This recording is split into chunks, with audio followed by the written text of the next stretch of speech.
میرے عزیزو، آپ یہ مت سمجھنا کہ مردوں کو کچھ پتہ نہیں چلتا، یہاں تک کہ حدیث میں آتا ہے کہ جب انسان کو دفن کر کے لوگ واپس لوٹتے ہیں تو وہ ان کے چلنے کی جوتیوں کی آواز تک سنتا ہے۔ جب چلنے کی آواز سنائی دیتی ہے تو اس کی تنہائی کیسی ہوگی؟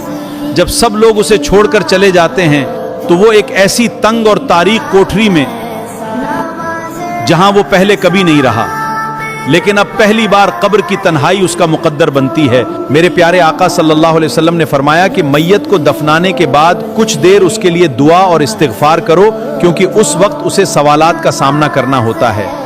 لیکن افسوس، آج اکثر لوگ جنازہ دفن کرتے ہی جلدی جلدی قبرستان سے نکل جاتے ہیں، بھائی بیٹے رشتہ دار سب کو اپنی اپنی جلدی پڑی رہتی ہے، نکل آ جاتے ہیں۔ اس وقت قبر کا عالم بڑا عجیب ہوتا ہے۔ میرے پیارے آقا صلی اللہ علیہ وسلم فرماتے ہیں دغتۃ القبر حق، قبر کا جھٹکا دینا حق ہے اور ہر ایک کے ساتھ ہوگا۔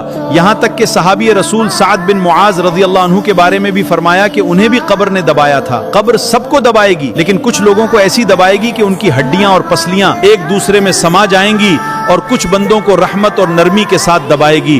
پھر وہی قبر اندھیری ہوگی، چاروں طرف تنہائی ہوگی، کوئی اپنا قریب نہیں ہوگا۔